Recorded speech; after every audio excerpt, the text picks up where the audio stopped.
มันสิหับก็บ่ได้มันสิบ่หับก็บ่ได้มันสิยอมก็บ่ได้เพราะมันเสียเปรียบมันได้ว่าไว้แล้วว่ามันเป็นคนดีนั่นแหละบาปกรรมของมันแหละแค้นสมมันบาปกรรมของมันเวรกรรมของมันกระท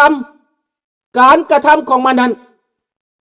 ส่อเข้าถึงเป็นเวรเป็นกรรมถึงลูกถึงหลาน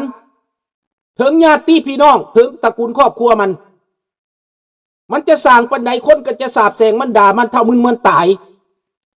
ตระกูลบักทองรุ่นตระกูลบักสอนไซตระกูลผู้นำทั้งหลายจะต้องถูกสาบแสงไปจนตายนี่คือการตอบสนองของมันผลกรรมของมันเอาคนมากกับพี่แต่เอาพวกผักพวกของมันเองกอบโกยโกงกินขายบ้านขายเมืองขี่โม้อ้างไปเป็นวันอวดอ้างเขามาจากป่าบ่เคยเห็นรถอยากได้รถเขามาจากป่าบ่เห็นเรือนหลังใหญ่อยากได้หลังใหญ่เอาของเขาหาเรื่องใส่เอาของเขามาจากป่าบ่มีดินบ่มีเงินซื้อยึดเอาของเขาว่าเป็นของหลวงคันตัวเองเอาหันว่าเป็นของตัวเองบอกใบตาดินให้ยึดใบตาดินคนเอาดินหน้าคนมาเป็นดินหลัดเดี๋ยวนี้เอามาเป็นของตัวเองมันสิเคยมีบ่พี่น้องแนวนั้นไปยึดเอาของคนมาเป็นของตัวเองอีปานิยาโตตู้บักทองรุ่นบักซ้อนไซมีดินอ้อมบ้านอ้อมเมืองเป็นของมันวัดอยากขายเท่าใดขายยังได้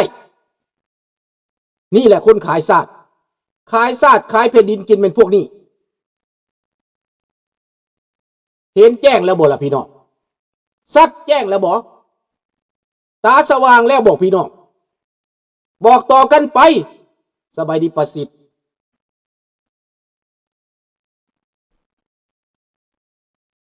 เนี่ยแล้วเกียรติสร้างพวกแนวเล่าขายศาสตร์นั่นแหละมันโมเมนต์แนวเล่าหักศาสตร์ได้แนวเล่าขายศาสตร์ได้นี่แหละเห็นกันวัดลูกหลานเกิดขึ้นมาความจริงคือความจริงสัจจังเวอมตาวาจาบ่มีผู้ใดไปกล่าวเดี๋ยวบ่มีผู้ใดไปเหตุให้มันเป็นเองมันโจรก็คือโจรคนชั่วคือคนชั่วคนเลวคือคนเลวพี่น้องคนดีนั้นบ่จำเป็นต้องย่องตัวเองดอกโลกเขาเห็นชาวโลกเขาเห็นบ่ล่ะพี่น้องแต่ว่าพวกโจรพวกนี้จำเป็นต้องยกย่อปอปั้นตัวเองออกประกาศว่าเพิ่นเป็นคนดีผลงานเพิ่นมีที่จริงแล้วมีแต่ความเน่าเหม็นที่จริงแล้วมีแต่ความเปื่อยเนื่อย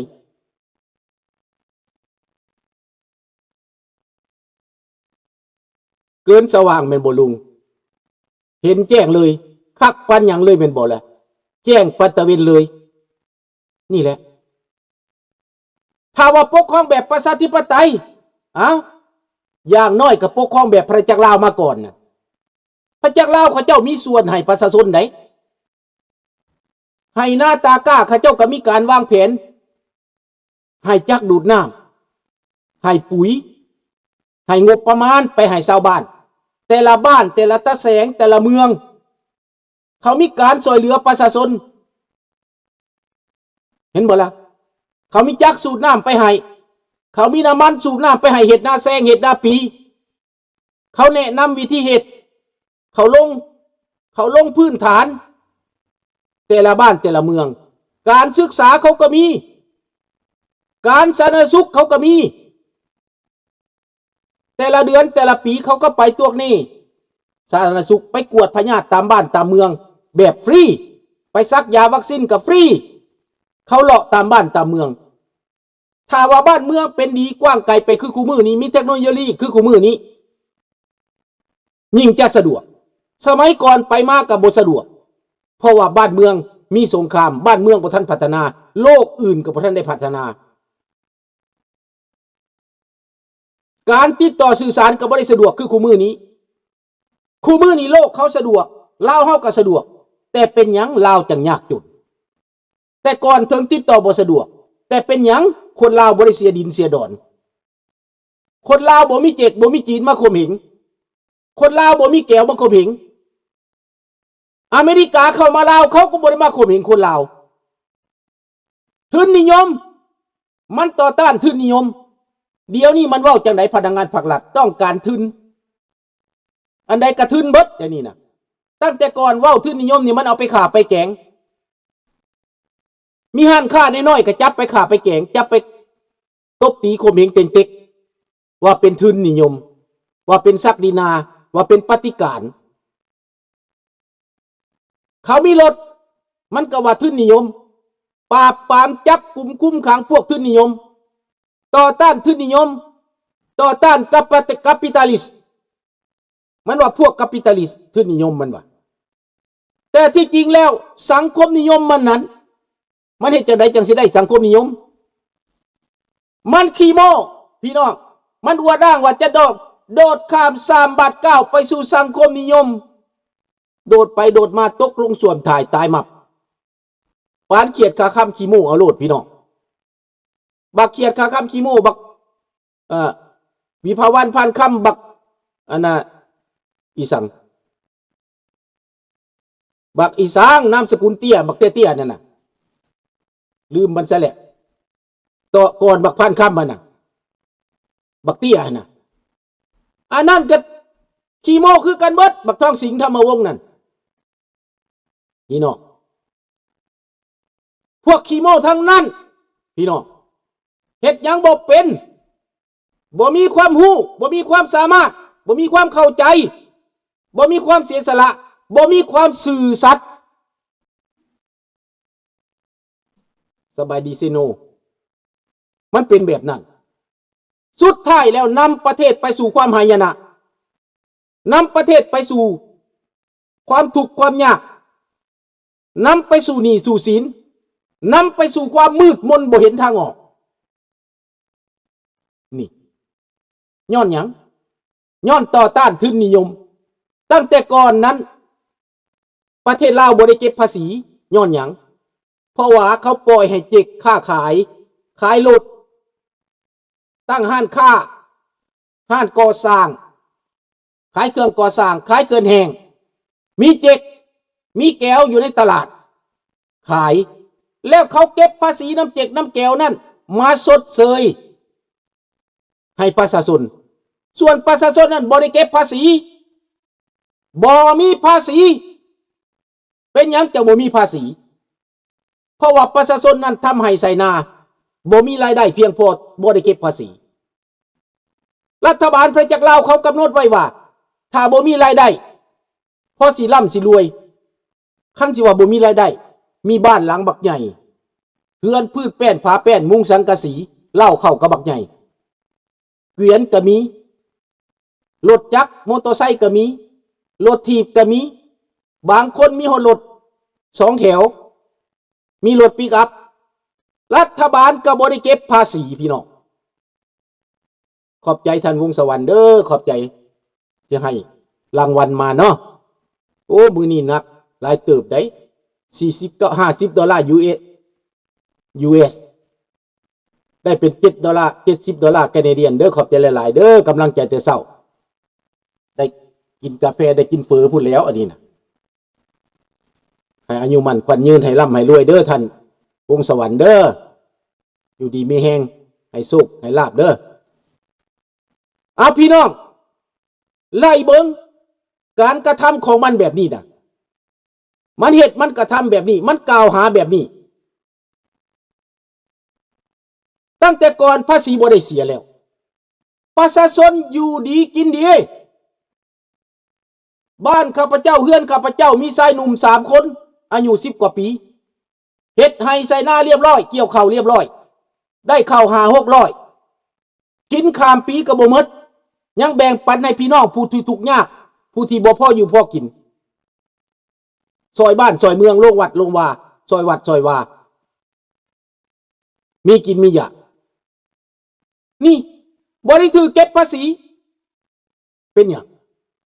เพราะว่ารัฐบาลนั้นมีนโยบายให้ประชาชนอิ่มก่อนส่วนพวกมันนั้นเข้ามาปุ๊บมันสิสร้างสังคมนิยมมันต้องดูดเลือดกับปูได้พี่น้องไปเก็บเอาภาษีจากคนบ่มีกินมีข้าว10 เป๋ามันเอาไปแล้ว3 เป๋าเหลือ7 เป๋า ครอบครัวที่ฮอด10 คนมันสิพอกินบ่พอกินข้าวเปลือกหาเก็บเรียรายเอาเบิดเอาไปใส่หนีแก้วเอาไปให้แก้วกินแก้วบ่พอกินเอาไปใส่หนีแก้วว่าซั่นนี่การกระทำของพวกมันตั้งแต่ต้นเรื่องการค้าการขายก็ไปยึดเบิดห้านเขายึดมาแล้วมาเปิดห้านค้าลัดขายว่าซั่นมาตั้งห้านค้าลัดขายลัดมาขายเป็นแนวใดขายถ่อทุนเอาของเขามาบ่ได้ซื้อขายถูกเพื่อหยังเพื่อว่าเพิ่นดีอ้างว่าเพิ่นเป็นคนดีขายไปได้3 เดือนหมดยึดของเขามาแล้วมาขายถูกกันนะแล้วก็เจ๊งพวกหัวหน้าห้านค้าลัดก็ขี้โลภขี้หลักเงินโตนหนีอีกเห็นบ่ล่ะหลักเงินโตนหนีห้านค้าลัดก็เจ๊งพี่น้องไปบ่รอดเพิ่นสิมาเฮ็ดทุนนิยมแน่น่ะตั้งห้านค้าลัดพี่น้องการปกครองของมันสลาดคืออย่างนี้ตัวข้าพเจ้าเห็นแล้วคือหัวอยู่ในใจเพราะว่าข้าพเจ้ายังอยู่ประเทศลาวได้ข่าวนั้นอันใดล่ะที่มันเว้านั่นน่ะบ่มีดีจักอันพี่น้องคันว่าโรงพยาบาลแต่ก่อนเขาก็ปัวฟรีโรงพยาบาลต่างประเทศคือโรงพยาบาลเซโนก็เป็นฝรั่งเศสเป็นผู้จ่ายโรงพยาบาลโอบีก็เป็นอเมริกาเป็นผู้จ่ายโรงเรียนฟ้างุมดงโดกก็เป็นอเมริกาช่วยเหลือยูเซดกองทุนยูเซดกองทุนฝรั่งเศสกองทุนแคนาดาช่วยเหลือให้ได้ออกไปเรียนต่างประเทศเขามีสัญญาช่วยเหลือประเทศด้อยพัฒนาประเทศลาวก็ได้รับอานิสงส์อนุเคราะห์จากเรื่องนั้นการศึกษาได้รับการช่วยเหลือจากต่างประเทศครูบาอาจารย์ได้รับการอบรมศิษย์สอนมาจากต่างประเทศสามารถปากภาษาได้ความรู้ความรักได้เห็นบ่ล่ะแตกต่างกันบ่โรงเรียนการสร้างเยอรมันปากปาซักก็สอนอาชีพโรงเรียนเทคนิคสวรรณเขตก็สอนอาชีพสอนแปลงรถสอนสร้างไม้สอนหลายอันหลายอย่างวิชาชีพ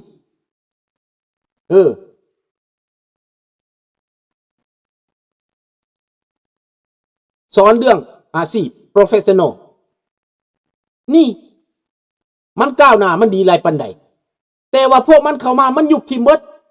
มันเอาไปเฮียนหยัง7 มื้อไปนั่งพวนั่งฟังดำรัฐมนตรีไปนั่งฟังการเมืองไปเฮียนการเมืองมาตี 1 ตี 2 ตี 3 ตี 4ด่าแต่จักรพรรดิอเมริกาด่าแต่ฝรั่งเศสด่าแต่พวกเจ้านายเก่าด่าแต่รัฐบาลพระจักรลาวใส่ให้ป้ายสีทุกมื้อทุกวันสร้างความเกลียดชังขมขื่นเดี๋ยวนี้ดงโดกปานบ้านห้างแม่นไผก็บ่อยากไปเฮียนลุงเห็นแล้วดงโดกเขาถ่ายมาให้เบิ่งปานบ้านห้างแทนที่มันสิพัฒนาแทนที่มันจะปรับปรุงปัวแปลงให้ก้าวหน้าบ่เฮ็ดหยังเบิดปล่อยปะละเลยแบบนั้นมันเป็นตาอายบ่พี่น้องนครเวียงจันทร์สถาบันการศึกษาตกต่ำขนาดนั้นรัฐบาลบ่มีความรู้บ่มีความสามารถบ่สามารถจะสร้างจะสาได้พี่น้อง